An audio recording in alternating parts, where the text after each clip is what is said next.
Yeah, go to... Okay. Mama, blow your kiss. Okay, then. Make a wish. May candle. Ayan.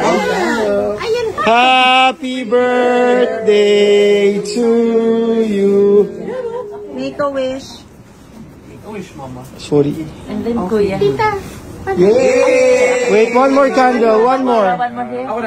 Ay, okay. Blow pa ate. One more. Kasi may fan. Yeah. Kaya...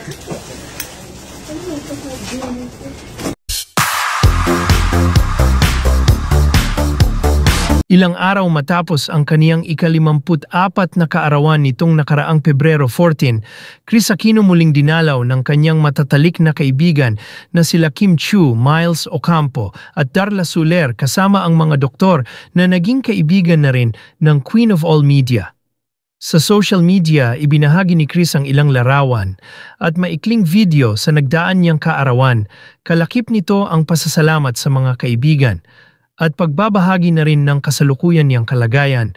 Kwento ni Kris, patuloy pa rin siyang nakikipaglaban sa mga karamdaman na lalo nang dumami sa kasalukuyan. Siyam na ito kung susumahin sa kasalukuyan. Pag-amin ni Kris, wala pa siya sa tamang kalusugan para bumalik sa trabaho. Kailangan pa umano niyang magpalakas pero tuloy lang ang laban at hindi siya susuko. Pero una nito, bahagyang nagpahiwatig si Kris sa hiwalayan nila ni Batangas Governor Mark Leviste na ngayon ay engaged na sa sparkle artist na si Ira Lopez. Idinaan ni Kris sa pamamagitan ng isang tula ang kanyang saloobin. Inamin niya na nalungkot siya sa sinapit ng pag-iibigan nila ni Mark Leviste. Gayunman tanggap niya kung anumang kapalaran ang ibibigay sa kanya ng tadhana. Yesterday is a closing door. You don't live there anymore. Say goodbye to where you've been and tell your heart to beat again.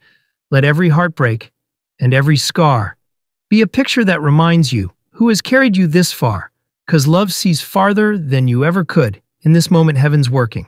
Everything for your good. Thank you, Chinita Princess, Miles Ocampo, Darla, Dr. Rainier Tenalgo. He's my pain management doctor, and Dr. Hazel David. I haven't posted anything because I didn't want all those praying for me to feel sad and lose the faith. May I clarify? I'm not yet fit to work because I'm very underweight, 37 kilos, 82 pounds. My deal with my team of doctors is that my WBC doesn't fall below 5.5 for 4 straight weeks.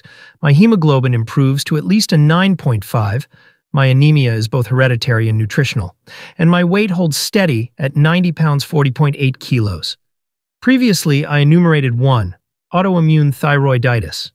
2. Chronic spontaneous urticaria.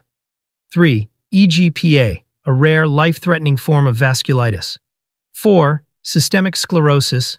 5. Lupus SLE, and 6. Rheumatoid arthritis as my diagnosed autoimmune diseases. Added to that list is 7. Fibromyalgia.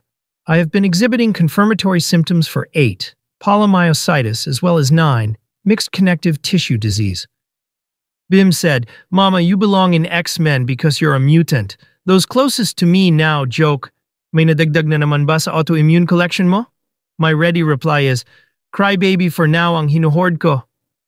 Kung kilala niyo ko, songs I choose reveal feelings I prefer not to elaborate on. Having complicated autoimmune diseases and being allergic to all NSAIDs, steroids, pain relievers, as well as antibiotics and immunoglobulin therapy. Many times the physical pain is overwhelming. I've always been honest with all of you. For some time now I have been single, no boyfriend, so clearly no fiancé.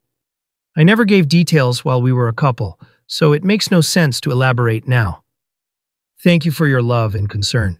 Hashtag hindi susuko tuloy ang laban." Eto na, kay Kris Aquino muna tayo. November pa po ang last niyang post. November, December, January, February na. O, magbe-birthday na siya sa Feb 14. 3 months ang haba ng palugit niyan. Galing. Nang hindi niya pagpo-post. Ano raw ba ang nangyayari na kay Kris Aquino?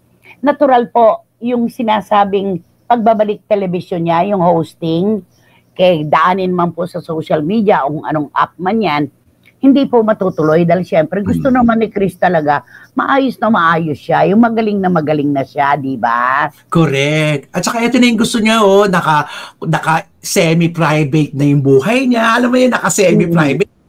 na nagagawa niya yung gusto niya, nag-online shopping na lang siya. Ano mo Oo. yun? At ibigay natin sa kanya yon. Yes. Kasi sa pinakamatagal na panahon po, naging pampublikong figura siya. Halos wala na siya, lalo pa si Chris. Wala na may itinatago sa publiko. Lahat, pati kagat ng langgam sa paa niya, sinasabi niya. Oo. Nalagas niyang 2 hiblang buhok. Nalalaman natin yon. Ibigay na natin sa kanya ito. Ito lamang po ang pagkakataon na masarili niya talaga ang panahon. Correct. Di ba? Oo. Yun. Sabi ni Juris, sabihin na nating fully healed na si Chris Aquino, pero knowing her, hindi naman siya agad magpapakita sa TV sa kanyang kasalukuyang physical na kondisyon. Siyempre, magpapa-blooming at magpapadaba muna kahit kaunti kasi ngayon, halos butot balat na siya. Real talk lang. Pero sana tuloy-tuloy ang kanyang paggaling at ipagdasal pa rin natin ang kanyang kalusugan. Tama! Yes. Ituloy po natin ang pananalangin, di ba? Malayo pang mangyari na magkaroon siya ng show dahil hindi pa siya lubos na magaling. Kaya sana ipagdasal pa natin ang agarang paggaling ni Chris. Chris, unahin mo muna ang health mo. Ang Showbizlandia, nandyan lang, di ba? Miss Barintot. Oo nga naman, Showbizlandia talaga. Nakakaloka.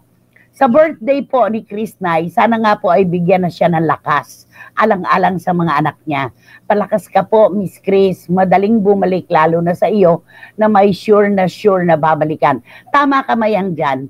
Anumang oras gustong bumalik ni Chris Aquino sa kanyang pinagreinahan na linya, anytime, pwede siyang tanggapin. Meron siyang iniwang marka na hindi na mabubura kailanman. Totoo yan. Imposible naman po ang hosting na yan na i-focus na lang po muna siya sa pagpapagamot ng tuluyan at enjoy niya muna ang privacy niya. Sabi ni Marichu, Formacion Espiritu. Eto, nanay, kung ako po kay Chris, wag nang magbalik hosting, mag-focus na lang siya sa kanyang kalusugan at sa 2 anak niya. Sabi ni Paulo Obalde ng Vira Catanduanes, tama. Pero mahal niya to, passion niya yan.